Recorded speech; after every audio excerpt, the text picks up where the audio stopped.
Hello, hello. Jay. Is my mic on? Testing, testing. 1, 2, 1, 2. Is my mic on? Okay. Welcome. Happy Friday. How y'all doing? Hey. If you join Did you us. hear that vibrato? Okay. Might be a little bit of singing today. If you join us, please let us know in the chat. Let us know that we're not talking to us here. Welcome. This is Stay Mentally Dope. Yep. We hope you're staying mentally dope. If you saw the title, you know what we're doing today. The classic. I'm so excited. The best. The good one. Coming to America. Yes. Coming to America is like literally one of my favorite movies. Absolutely love this movie. Yes. And we will be your queens to be as we walk you through. I was going to follow you too. I was going you with you. You was going to me. Okay. As we walk you through this journey of discovery. You know what? I just learned. I be feeling like the queen when I walk through. Sorry, go ahead. I did not know Angie Stone sung Girlfriends. The yes. thing. I never knew that. Yeah. Somebody was playing her stuff and I was like, that was her? Yeah. It hurt my heart. Another queen. R.I.P. girl. Yes. Her funeral was today? Yeah. R.I.P. girl. We think about you and your family. Okay. So y'all, we're talking about coming to America. And I mean, in true honor, I had to wear my Soul Glow t-shirt because it's time to let your soul glow. You gonna sing it? Just let your soul glow. Just let it shine through. Just let your soul. Okay, sorry. You could have reached a little higher. But it's worth a rewatch. Watch it over and over again. It still holds up. I loved it. Yeah. And you know me, guys. I was doing things in the 90s, okay? I came out the womb in 90. This movie came out in 88. Don't do that. Which means I was an ovary when it came out. I was in an ovary. Mm-hmm. And so I didn't watch it in theaters, obviously. Clearly. And my family was not the kind to sit us down and watch all the old classics necessarily. So I don't think I've ever watched the movie all the way through. Just like, catching it on BET and all this stuff. But I never have. So this time was your first time watching it from the beginning to the end? I think so, yeah. Yeah. Because at the end I was like, whoa, let's go. And then it was just over. So I was a little sad about that. It actually was a long movie. No, it is. But I thought we were going to get more guess who's coming to dinner situation of like, we're going to go to dinner with the parents. Like, after. Not after, but like courting. Like them like kind of dating. They already the parents and being. The court was that one time at the house. That was the court. And then the next day but I wanted like the parent to be loved. Dinner. I want the parents to go to dinner and be like, and then McDowell's be like, I'm catering. I'm going to get you some stuff. And they're like, ooh, gross. We have whatever they have for dinner. He didn't care. That man did not care. She was marrying a prince. He got his own money. So yeah, y'all, not only are we talking about this classic movie Coming to America, we're talking about one of the highlights of the movie, other than it being hilarious and having like so many like memorable lines that we'll definitely get to. But we're talking about family expectations. What it looks like to be in a family that has legacy, that has expectations, that has cultural expectations, all of these things that are expected of you. And then what does it look like when you go against the grain? Or do you just like go with the grain? Is that how it goes? Like go with the grain? Yeah, that's what it's called. But to keep it a stack, this is what it's like to have Black parents. This is what it's like to have immigrant parents. This is what it's like if you have parents that come from like a poor background. I feel like a lot of this stuff shows up. I think this is like, to be honest, like I think this is like not even just Black people. This is white people too. Like that your family like requires you to be this way. Like this is my life. But whether it's not going to the same college that I went to, whether or not it's like, choosing like the same degree program that I went to. Like if we are doctors, we are doctors. Like you can't be the one who's like, I'm gonna be a baker. Like you're going against the family. with the family. Like, yeah. I mean, I agree to a certain extent. I would just say maybe it's different for different people. Like I feel like white families have different expectations for their families versus Black and brown folks have different expectations. It looks different. Yeah, I think so. I would say that I think that they're really, really similar, but it does look different in the sense of like cultural expectations as well too. And so like we see in this particular movie, we have Akeem, who is the Prince of Zamunda. I always wonder, was Zamunda a real place? But you had Prince It is not a real Akeem. place. I mean, it's kind of like in Wakanda. You just want to know. But We'll get to that in the questions that need answers. You know, we got questions, so that'll be. But you had Akeem, who was the Prince of Zamunda. So like there was one cultural expectation from his parents to, I mean, this man did pretty much nothing for himself. Like the movie begins. He got himself out of bed. That's what he did. No, not technically. They woke him up. Yeah, but he used his body to get out of bed. That's okay. That's it. Yes, but like put one foot in front of the other. The movie like starts with like Ohan or Oha, his guy coming in to like wake him up and like tells him it's his birthday. I mean, like they're putting the slippers on his feet, they're brushing his teeth, they're gargling his throat for him. They bathe him, which I mean, honest, if you ever like watch this on like BET or like Fox Family, they don't show that scene.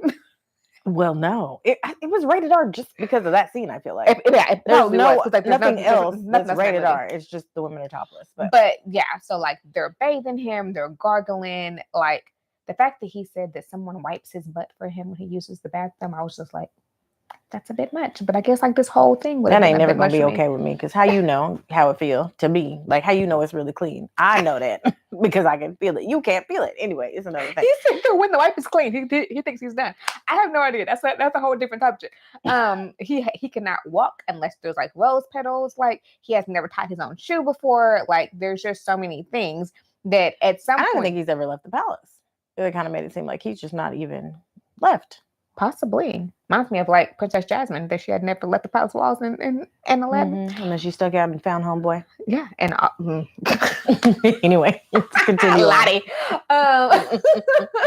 So yes, everything he wanted and needed was there for him, and he couldn't, or some people would say he didn't have to do anything. But I think from his view, he was like, I can't do anything for myself. Yeah, but I think that like that's the way that his parents looked at it. Is like this was a privilege. Not only was it tradition, but this was a privilege. Mm-hmm. Like his father said, you are the son of a king. You walk on rose petals. Mm-hmm. Someone's always going to be in front of you with rose petals, and if you move fast, they're going to move fast because that's their job.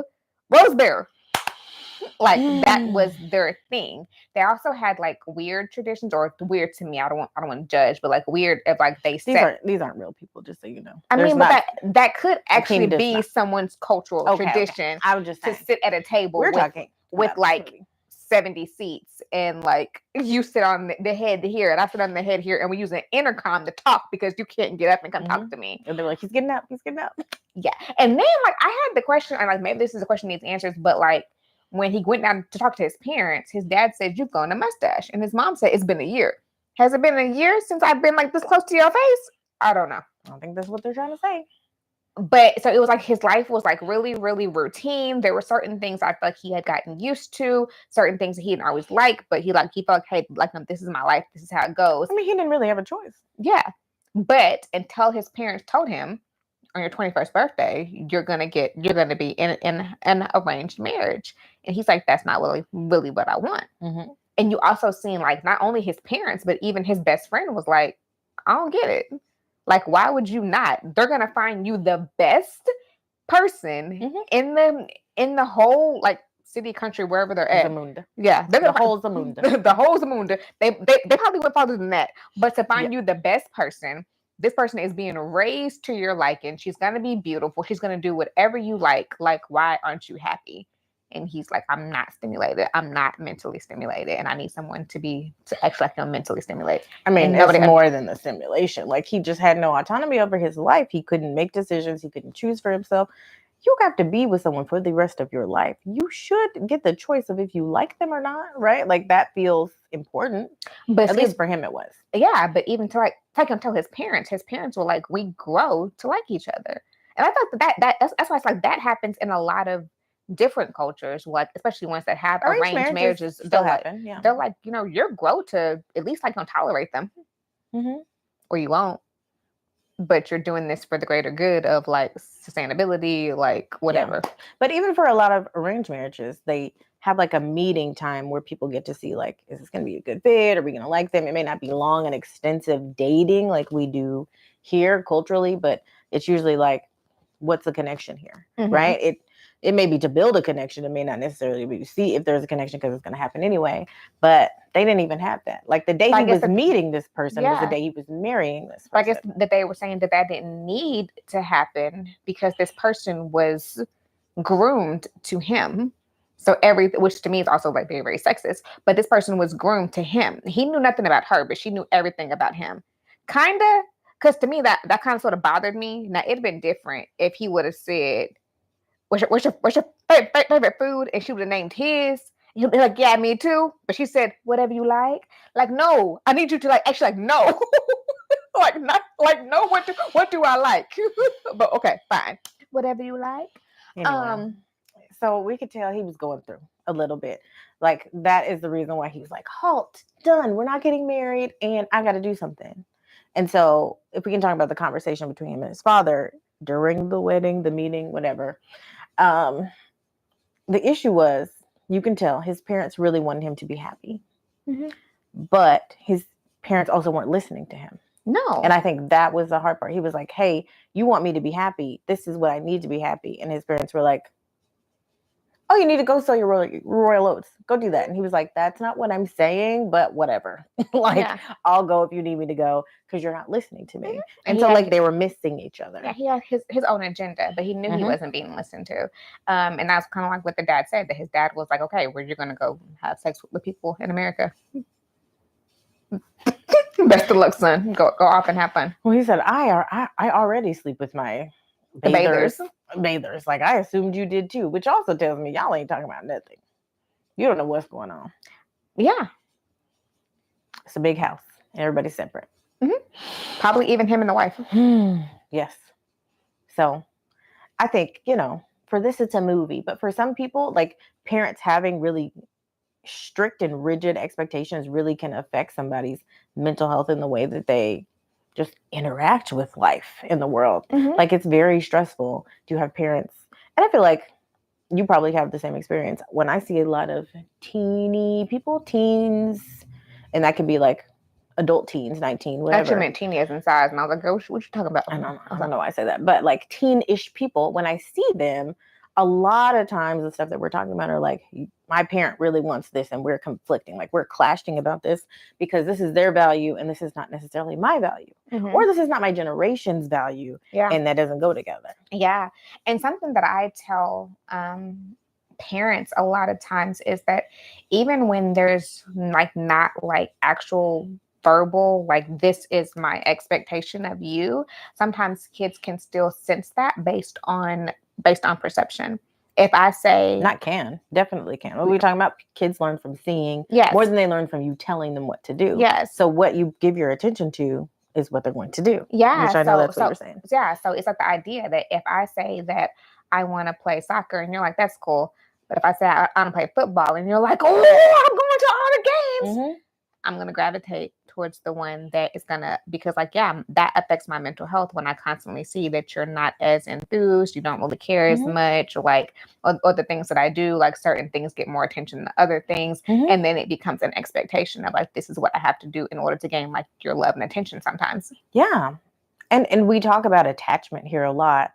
So if you want to learn more about attachment, we're not going deep in that today, but like we are wired for attention and connection, right? And so if your parent is saying, I will only give you attention and connection if you do these things, these specific things and nothing else, you're going to do them, right? Whether you want to or not, whatever is a whole different thing, but you're going to do them because that's what we're wired for, right? We need to be attached to the people who care for us. We want them to even look at us and like be proud of us and want all these good things for us. And some people, some parents, that's conditional, I guess.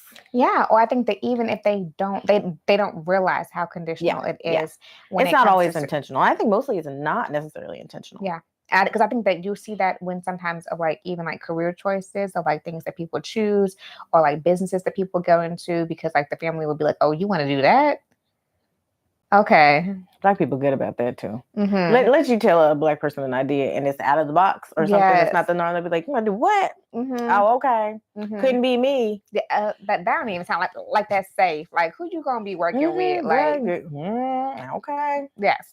So like those things, and now you have someone who may choose to do the opposite, or you have someone who may be like, okay, well, I'm gonna gravitate towards what I think is gonna feel emotionally safe or secure. Mm-hmm. So now I'm in school, and now I'm picking a degree, not because based on what I want or what I think that I would like. It's based on what I think is acceptable.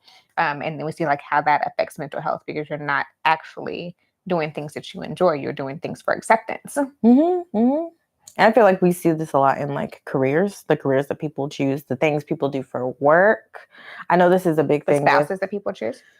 I mean, it really affects everything, Mhm. truly. But you know how people always talk about George Bush, the young Bush, of like, he is like a wonderful artist. Like, he makes crazy art, but then he was also the president of the United States. Everybody's like, you really just need to let kids do what they want to do and what they're talented to do. Like, no shade, whatever. Maybe all shade, I don't know. But like, I feel like that happens to a lot of people. Like, people have talents, or gifted with certain things, or passionate about certain things, but because of the family that they come up in, they choose a totally different path Yeah. because that's what they were molded to be, and then they're not happy. Yeah, either as I said to you, either molded or like fears. Yeah. So like if it's a another movie that we love, this Chris. Oh, Sister Act. Sister Act. Yeah, there we go. Aunties. Singing Okay. does not put food on the table. Singing Your does not daddy pay used to bills. sing and he ran off, and you can't do it. Yeah. But that too, how sometimes our trauma will affect those things. Our parents' trauma. Yes, our parents' trauma will affect. Mm-hmm. We think Yeah. is going to, and yeah, that can go down, on down, and on and on and Yeah. on. Because I'm sure you have your own personal examples of your life of like, what your parents went through, and them telling you stories when you were a kid of just like, I was a kid, I did this, and I don't want you to go down this path. One thing his father said to him of just like, me and your mom don't want you, or no, it wasn't him, it was McDowell's. It was Cleo. Yeah. He was like, I just don't want you to have to struggle like me and your mom did. Yeah. And I feel like that's a lot of people's parents' motivation, which is good, but it's also like very constricting. Yes, it like chokes some things out, and we got to have some kind of wiggle room in there. And that's what I was gonna say too, that I noticed that like so you have Akeem on this end, which is like all these cultural expectations, all this like legacy stuff within the family, and then you have Lisa on the other end, whose mother is deceased and who was like just with her father. Her father special. I just want to say, Mr. McDowell. Mr. McDowell is making Don't talk about Cleo. What Cleo do? Cleo McDowell is making a whole life and a whole fortune off of a stolen idea of McDonald's. He's literally making. It's working, ain't it? He's literally making a replica. He got money, don't he? What's the problem? He's making a replica of McDonald's, but that's okay, whatever, fine. But his expectations for Lisa is, I don't want you to have to struggle. So he was literally willing to pawn his daughter off on someone who was crappy just because he had money. Yeah, but that wasn't his view of it. I'm going to take one for Leo, or Cleo. I want to call him Leo. I'm going to take one for Cleo. In his mind, he wasn't crappy because the things that were important to him, and I feel like the things, we talking about the older generation? We talking about the generation that just almost touched slavery. To them is safety, security, and money. Yeah. And that's what matters. The rest you can figure out. Yeah, but I feel like, well, I guess like that is that too. Like that's the hard part of like, maybe he doesn't have to be a hard worker because he has money. But I feel like that for some like older men, especially like older Black men, they like he can't do nothing else for you. Like what happens if his money leaves? This man is not a hard worker. This man has no like sustainability. But I also think like, okay, if you have a parent who's a business owner and is running a business on their own, they don't want you to have to work as hard as they work. So why not have somebody who already has the money and has it easy? That child didn't have to work if he didn't want to. I don't know. Like my brain and my brain is also wired by anxiety sometimes when it comes to stuff like that. You got almost like a get rich scheme type business. Jerry curls ain't gonna be around forever. Like they didn't know that. They didn't know that. I'm just saying. It was 88, maybe the Jerry curl was gonna be here to stay. And to be real, it's on the way back. Anyway, it's not, what is it called now? It's a Gina curl right now. But for me, I just feel like that anytime it's stuff like that it's like, oh, like I'm gonna come out with like this like type of gene, or like this. I'm like it's a fad. It's a fad. And we're gonna make whatever. And I feel like some people would say that about McDowell's or McDonald's. But I think like you're saying the same thing though, is that both of y'all are anxious, right? One is anxious about, okay, is there longevity in this money? If there's not, we need to secure ourselves to other things, which is like love, fulfillment. And also I just need other to ways know, to have money. Yeah, I just right? need to know that you know how to make money other than the way, because there's some other type that his family went bankrupt. He gonna be in the corner crying. No, probably. But she could do it. She could make it happen. Yeah. But he was trying to set her up. But I feel like he was anxious about, like, we just want you to be settled. If you're settled, then I don't have to worry about you. 100%. I get, especially like it's very gendered too. If I get you married off, you're not my responsibility in that way anymore monetarily, and you'll be taken care of. And that helps me stress less. And I think that it also seems like that he potentially knew the differences in between his daughters. He was just being honest. Speak about that then. That he was identifying, like working on getting Lisa out of the house and getting her secured. But I think that there may have been a part of him that knew that Patrice was going to be more work. She probably would have married somebody rich really easily, but it would have been a matter of like finding her somebody rich that would have taken her. And we're moving on. We'll talk about Patrice was later. a lot. Patrice was trifling. I don't care what you say. Patrice was hot. What the old folks say, hot in the draws. Patrice was hot in the draws. Did they say hot in the draws? Yeah. They say hot in something else. Okay. Now that's what they said around me. They said it's hot somewhere else. But anyway, Baxter said you was getting ammonia in your booty. Why? Why did they say that? Who said that? You never heard that? No. You never heard an old person say if you go out in the cold, in the rain, and you ain't got like no jacket on, or you just washed your hair, oh my gosh, and so you can get pneumonia in the ass. You never heard that? I've never thought about it in just like a general of like in the movie. I never thought about it. Can somebody help me? Comment. You've heard old people say these crazy things, and it's the same thing. We're gonna learn from Patrice. Okay. I am crying. Let's not learn from Patrice. Patrice was special. We are gonna learn from Patrice. We're not gonna do that. We're not gonna hop around. Anyway, questions and need answers. We're not even there right now. Okay. Okay, so like we were saying though, that when we put the expectations on the kid, he put the lotion on the skin. When you put the expectations on the kid, it takes away from the kid actually being seen, heard, actually being able to be an individual. Away from attachment. Yes. And you're not actually being able to be an individual because I'm telling you to choose this path instead of allowing you. And I do think that there, like we said, there's a lot of fear in that because 100%. Your kid can, choose to go some ways that are. I'm like, I have a lot of talks with a lot of parents that I have as clients, or even like the kids of like, you do know why this is scary for your parent. You do know why you saying that you're dropping out of school and going to play a banjo on the corner is scary for them. Not like a banjo. Just saying, I don't know. Okay, banjo. Keep going. That's fine. No, but seriously, folks out here want to be rappers, they want to be football players, and like that, the issue is sometimes it doesn't have longevity, or the statistics are very, very low of you being successful. So yes, your parents gonna be scary. Or if it's like it isn't even a career. It's like I just want to go to California and find myself. Ooh, okay, that's scary. No, but listen, then we're gonna have to talk about it because people give the Smiths, Jaden and Willow, they gave them so much crap. First of all, I don't know why they give them so much crap because they did not raise themselves, okay? Their parents raised them. But a lot of people feel like Black people don't have the flexibility to go do stuff like that. They can't go find themselves. They can't take a year off and go to Europe. To me, though, that's the hard part. They can't even be weird. Because I feel like that is something that we have as a Black culture, that this is what Black parenting is supposed to look like. So when you see other Black parents not whipping their kids, or you see other Black parents, gentle parents, yes, like being gentle, like being conscious of their parents and allowing their kids to have more free reign, something's wrong with them. They're one of those woo-woo parents. Y'all ain't got no like boundaries and stuff like that. And it's like, maybe there's not anything wrong with them. Maybe they are literally allowing their kids to explore themselves. Now, I'm not going to lie and sit here and say that I've never seen things that those two kids have did and been like, okay. Yeah, it's not really about them. Though. Yes, yeah. But it's the idea that I do think that it's beautiful that you have parents that was just like, so this makes you feel uncomfortable?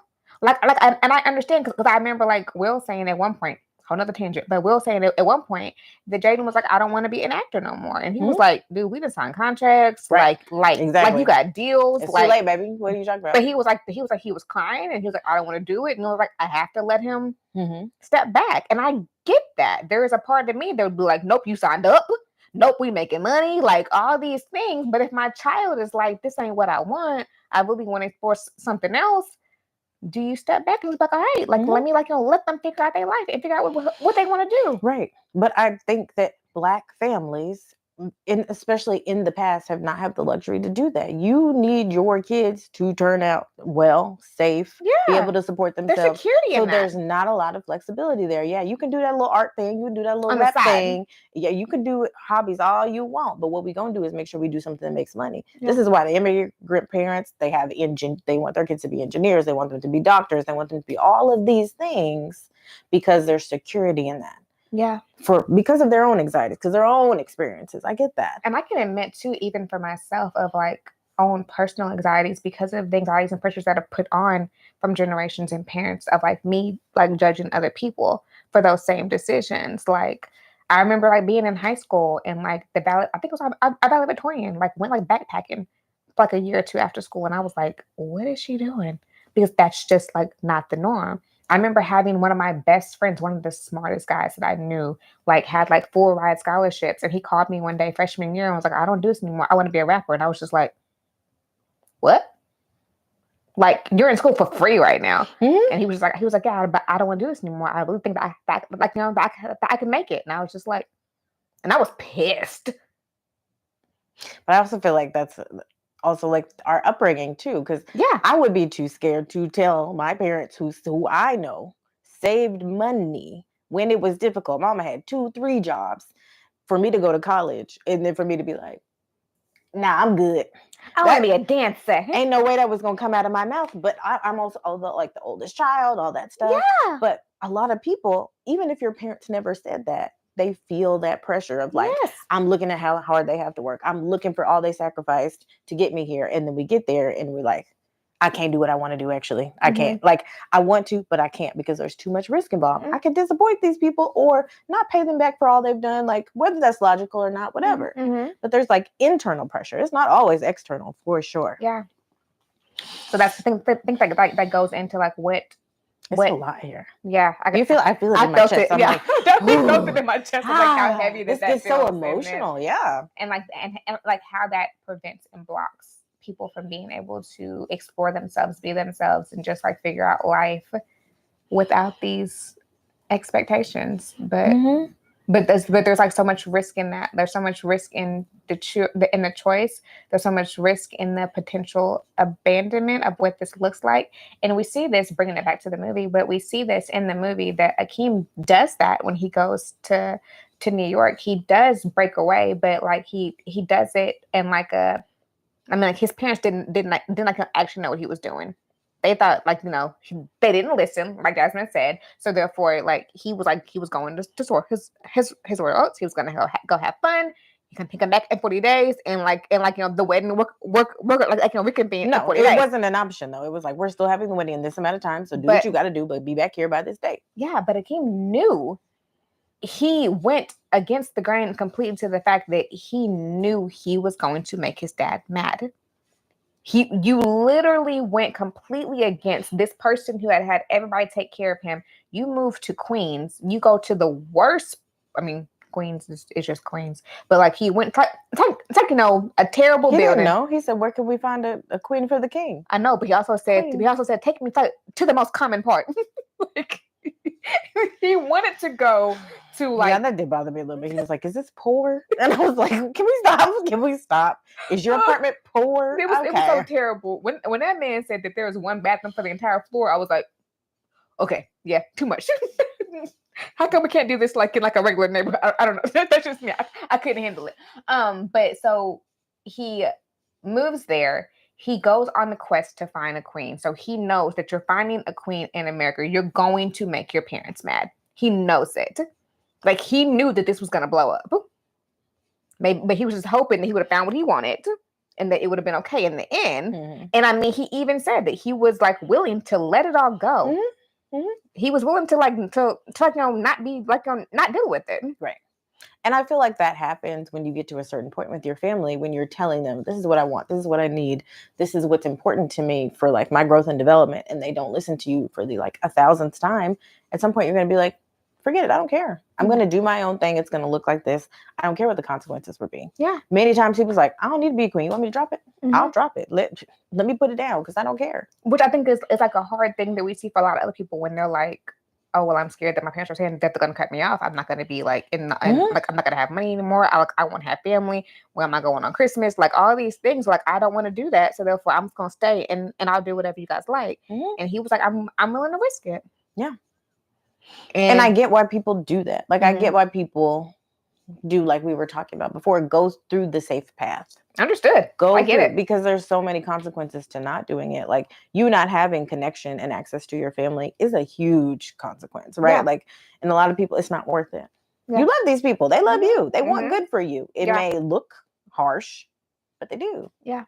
And I think that, like, he saw that even though he was prepared for it to happen, he was not prepared for when it happened. Like, you know, he thought that he had, like, you know, more control over the situation. I still blame his bestie because if Simi hadn't messed this up and went and asked for $1 million, like that, then like they would never like came looking for him. That's how you know how naive they are. He was like, "But what about half a million? What's the problem?" And she was like, "Nah, go ahead and ask for $1 million." He was like, "All right, so I'm asking for $1 million American dollars to send this to me because we're in dire straits."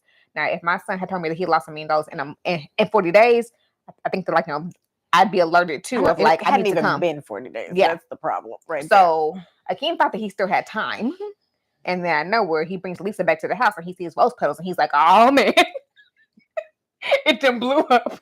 Daddy here. My daddy's here." Yeah, we gotta get out of here. Go back to the place. Go. We'll fix this later, but Daddy is here. And then bloop bloop bloop. It all kind of rolls down. It Okay, we have a comment. Can I look at that? It's pressure on parents to produce and raise the best child. Say that because I do think parents have a lot of pressure on that in comparison to their friends and other family members. That is well. Woo! That is well. I was literally talking to a mom the other day. Who said that? Speaking with gravity. I was talking to a mom the other day, and I like how me and her were working through that. What's that hard feeling of when she's allowing her child to do something, and other parents are like, "That's weird. All of our kids are sitting in their chair minding their business, and your little girl is over there with her hands flipped up, like playing on the floor, and she's and you're like, yep, that's my kid." Or all of our kids we're getting them off to go into college and backing them up for college, and your child's like, I want to go play for a little while. Oh, that's my kid. That's my kid. I'm not gonna lie, like that to me, like makes me feel uncomfortable. That like as a parent, I probably would be that parent that's like, No, but I feel this is why it is very hard to be a parent, because you have to deal with not only your own stuff, you also have to look back at your ancestry and your current family, because everybody's going to have an opinion about how you do that and what that looks like. They're even sometimes with me when I don't have any children, okay, but it don't matter. Even when I'm parenting the dog, okay, when I can hear a voice in my head being like, well, why would you let a child do that? Or like, why? Like, you know, the old black, my grandparents or whatever. Or sometimes it is actually the parent's voice of like, so literally your son over there on the floor, like he need his tail whooped. Like you ain't finna handle that. Oh, absolutely. Or like the parents will be like, I ain't finna watch him. He bad. He don't listen. Right. Don't wear pants. He ain't coming. He come to my house. Well, so they don't mind and they don't look the way that kids used to look back in the day, which is seen, not heard, and obedient. He ain't gonna come to church with me and embarrass me. So now my child has lost babysitters because mama said she ain't watching him because he can't go to church with her because he don't know how to sit still. Very much so. Or auntie is talking about how your kids is doing and how they're raising now. This person can't even have a relationship with auntie because every time auntie come around, all she do is talk about how your kid is bad and all this stuff.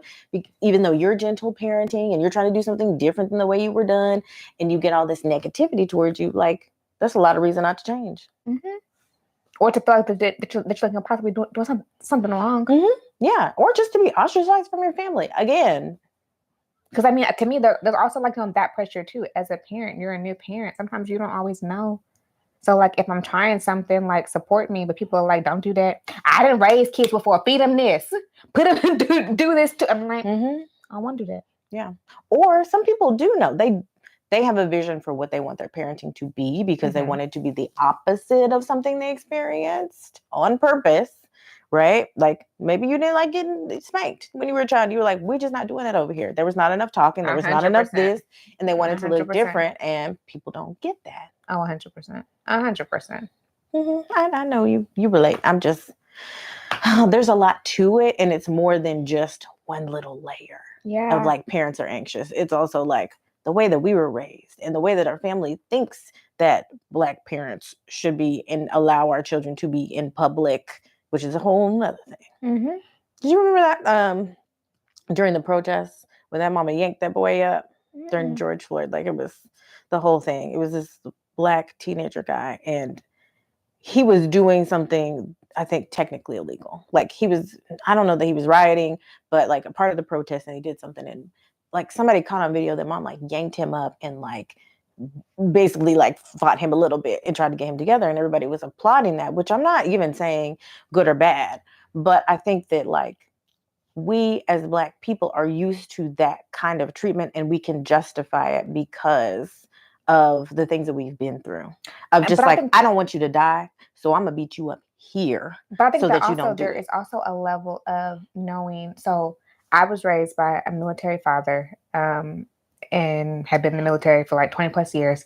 And then also like, you know, my mom following down between that, like behind that line. And like, you know, my grandparents, we were definitely like, I had to like hold the belt loop anywhere we went. Like if you hold my belt loop, like I'm stuck to your side, don't move. But there was also the positive regard. Even though I didn't always understand it or I didn't always like it, I knew that wherever we went, everybody always said, your kids are so well mannered. Y'all have the best kids, always around, like, you know, my grandparents and stuff like that. Like the best, like y'all are like, you know, so like, you know, manners and like, you know, so sweet. And I'm just like, I mean, there was a positive regard in that. Respectful. Like even like me to this day, I remember getting popped if I didn't answer yes ma'am or yes sir to somebody. Like that was like literally an offense to get popped in the mouth. So like to this day, I still answer yes ma'am and yes sir to people. I mean, sometimes out of fear, but but in my mind, it's still like people are like, oh, like, you know, you're like respectful. And I'm like,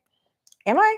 Mommy, am I traumatized? I mean, maybe, but I'm still like, mommy and daddy did it. Like, right. I mean, this is how I was raised. I don't know. Right. And that's a very Southern thing. Neither here nor there. I didn't grow up that way, but I definitely, we were not allowed to, and not even that we would, because also we need to talk about child development and how kids just act the way they do because they're children.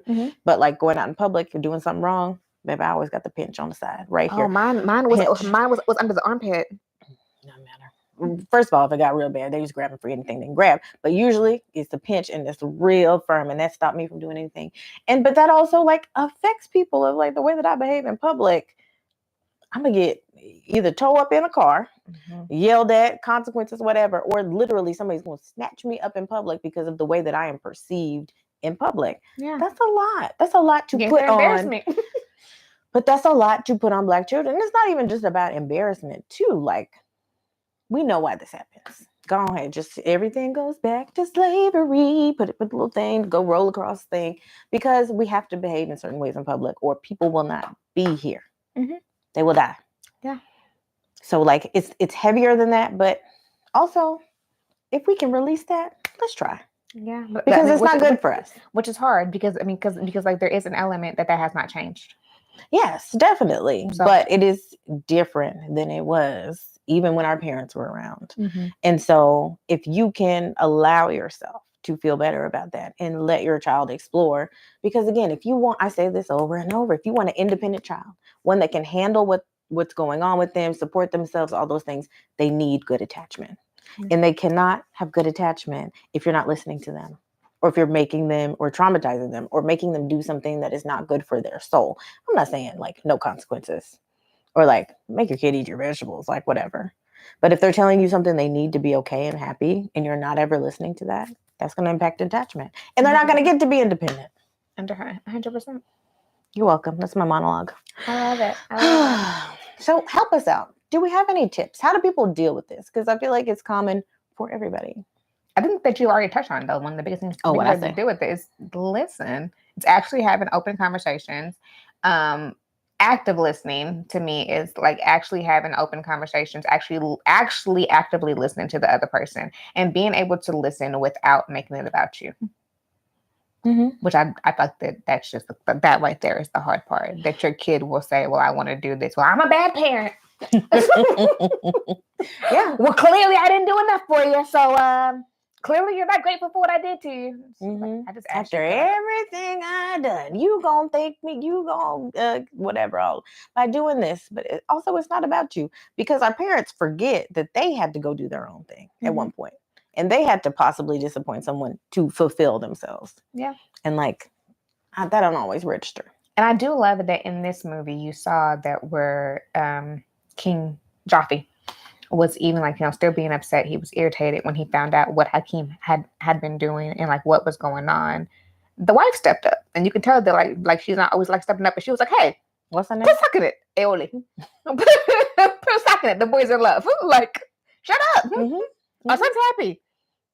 Which is the thing that they wanted. Yeah, that's what they kept saying. I want you to be happy. I want you to be happy. And but then like he goes maybe and he he's needed happy. someone to like shake him and challenge him, and he was like, "It's tradition," and she was like, "But you're the king. Change it." And also, have you always liked tradition?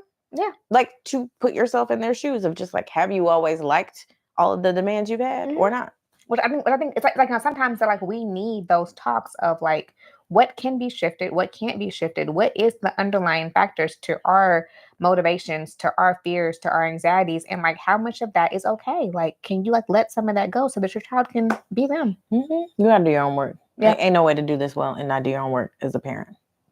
But what about the kids? What if the parents just aren't going to change? This is their expectation. They're holding firm. They don't care. Then what? How do they deal? That one's a hard one, because I think that's the hard part of if you're willing to take the risk, and that's scary. That's hurtful. No, it is really, really hard. And people have done it and they've overcome it.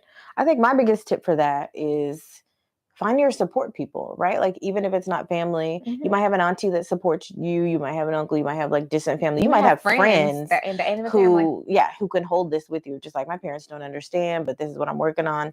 That way, if there are consequences, if there are difficulties of you choosing your own path, you still have support. Yeah. Because to be real, some families cut people off for stuff like this. Some families want you to only do what they want you to do. And if you don't, that's it. Yeah. You're not having any more. Yes, they're not having contact. You don't have access to money. You don't have access to all this stuff. So if you can get your own support people to bolster you, I'm not saying, and I'm not ever saying, cut your family off. Don't talk to them ever again. If you need to, you know who you are, right? Like, that's different. If you have to go no contact with your family, that's nobody's decision but your own.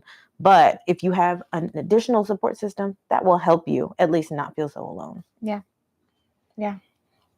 Are you ready for questions that need answers? We got a lot of questions that need answers, y'all. And let me see. I just love this movie. I just love it. So no, we got a lot to say. Yeah, I had a lot of questions that need answers. Okay. Go ahead, you can start. Did anybody else ever listen to the actual lyrics of "She's Your Queen to Be"? Because when that man says she's completely free of infection to be used at your discretion, I mean, I guess it was true of what they were doing, but okay. What were they doing? I mean, they was getting him the perfect wife. I mean, she was completely free from infection to be used at his discretion. And I mean, I also had the question, though, another question: what happened to her?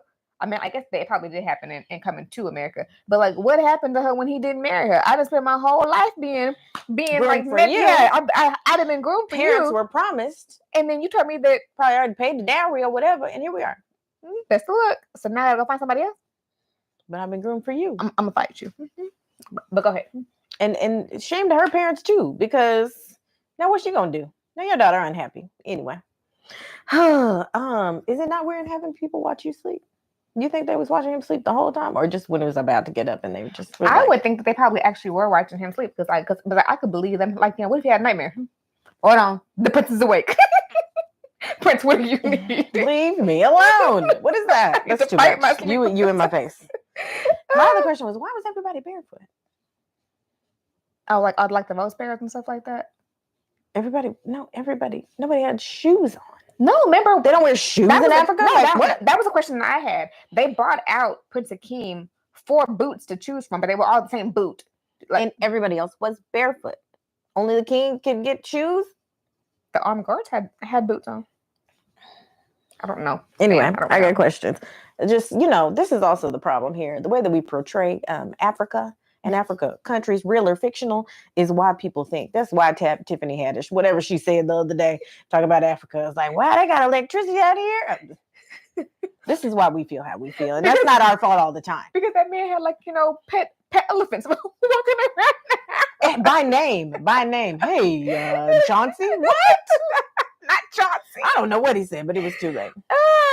Okay, so it killed me that he said New York or Los Angeles, as if Los Angeles was like its own state. Like that was just it. But I feel like those were his two options to go find a queen. We're going to New York or Los Angeles. Well, where they gonna go? I'm just saying. But you know how it wasn't like a California. We're going to New York or Los Angeles. But again, people who are not from the United States, they think that all we have here is LA, Dallas. The New man York, had a globe. Italy. You saw that there was something in the middle of this. We Nothing. should get West Farm and water. No, I get it, but how many cities in Africa can you name? Again, people don't but know. Still, for me, it was still just the idea of so it wasn't in California. Well, you was think he was gonna be like, let's go to Cabot, Arkansas, and find the queen? I'm just saying, I'm saying, why wasn't there more to California? It was just LA. Some people don't even know that California is a state. Maybe they think LA is a state. Okay, well, that's clearly what happened. And also, some Americans don't know that California is a state. Let's move on. Were we supposed to think that Eddie Murphy was 21? We were supposed to believe that? Did he look 21 to you? Okay. Next question. But he kind of had that face. My question is, why did he have that horse hair braided to the back of his thing? It was a tail. But how come it didn't look textured like the rest of his hair? It literally looked match. Girl, this wasn't like present day when we had a multiple different types of yaki. They could have figured that out. They could have figured that out. I said, why I got this silky pressed hair in the back of him, and he got a fro? Why? He said it's just berries and juices. And that's why. Anyway, let's continue on. Did anybody notice Cuba Gooding Jr. was the dude who was sitting in the chair at the barbershop? Definitely. He had no lines. He just sat there and nodded his head. That was a young Cuba Gooding Jr. I looked it up. It was like his first or second role ever. So I was like, oh, he wasn't Cuba, but at that point, he was just. But it's like funny, it's like see that now, but Cuba. I was looking for that too. If there were any other people who weren't famous yet. Samuel Jackson. Was he not? I thought he did other stuff before that. I don't know. I said Samuel came in the game cussing. My question: we're gonna have to talk about Arsenio / Simi. Was he a snack back in the day? I've never thought that he was a snack. That's not why I asked. This is why I asked the question the way I asked, because I already knew what you was going to say. Was Arsenio Hall a snack back in the day? I have never. I'm not talking about you. No, not to me, woman. I have never seen anyone place him in that category. I've never heard anybody talk about him the way they did Eddie or Denzel and things like Wesley. He was never in that. People talk about Eddie like that? Yeah, girl. Okay, good for them. But yeah, Eddie, me, Denzel, like you saying Eddie and Denzel that's the same. Those are parallel things. Those are not parallel things. Listen, I'm on the fence about that one, but go ahead. What Denzel? Go ahead, continue. Anyway, somebody else get in the comments. I need to hear this. Arsenio wore eyeliner, did he not? Is it just me?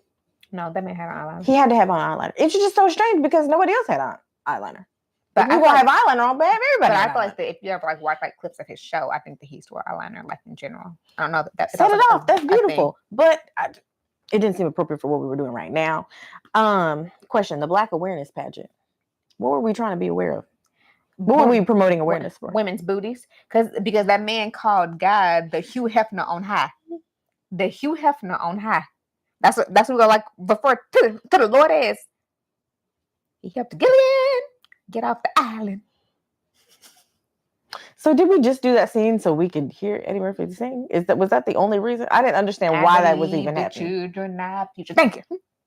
Teach them well and let them lead the way. They were raising money.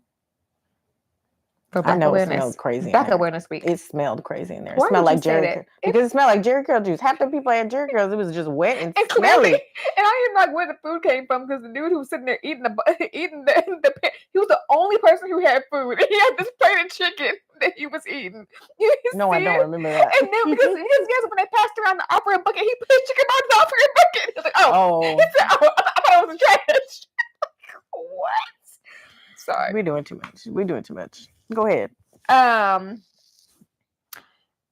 mean, I know that she probably like wasn't paying attention, but Daryl was sitting in the front row and she was looking at him. She ain't see that man pass the offering basket and he ain't put no money in there. He probably doesn't carry money.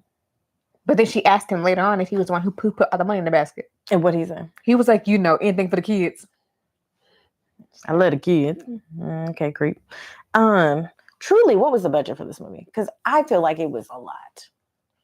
They had sets and scenes, even the pageant This thing. was like an early movie for Eddie Murphy, so I'm not even sure if it was like a big budget. It had to be. It had to be. I really want to know. I want to know where they like did this at, because it probably was like a set somewhere in like LA. Multiple sets though. They were a lot of different places. It didn't just take place in one. We was in Africa. We was in Queens. They was not in Africa. I know that, but anyway, I was like, it's huge sets, and some of the stuff wasn't even like, you can tell how sometimes when you're shooting something, you're like, oh, there's only a few people there. They're trying to make it look like a lot. Some of those shots were like a ton of people. And then they had one at the game, which I'm sure that's not, it wasn't live, but whatever. Yeah. Or it wasn't, they used footage from a game to do that. Doesn't matter. Yeah. Did you notice Radio Shack was in the background and stuff? And I was like, oh, RIP Radio Shack. I did not. Mm-hmm. It was cute. I did not. It was the only like background company that I noticed. I did not pay attention to that. I personally feel like, and y'all can tell me this if you guys felt the same way, did Eddie Murphy use the same voice for Akeem that he used for Vampire in Brooklyn? Because to me, they sound the same. For Akeem? Akeem. Okay. And the Vampire in Brooklyn, they sound the same. What do you mean the same voice? It's his voice. But his African voice and his vampire voice are the same. Yes. Okay. The African accent and the vampire accent are the same accent. Maybe that's all he can do. That's the range. He can only be a Jewish man or an African prince. I don't know. A Jewish white man. I don't know. I don't have anything. Let's talk about Patrice. A handy on a first date at a basketball game is crazy work. Okay? It's a lot for a person you just met. And you're sitting right next to a lot of people. There's no privacy anywhere. And you didn't even ask. That part. You don't even know me. You don't even know if you didn't say, let's go to the bathroom. You didn't say, you don't even know if I'm down. You literally just like grab my coat and put my coat across me. Take your coat off, Akeem. Don't do that. Don't do that, guys. I will fight you. That is not consent. But okay. Consent is the least of the worries. And also, she trifling. This was your sister was dating this one guy. And then as soon as you think he's a prince, you switch over?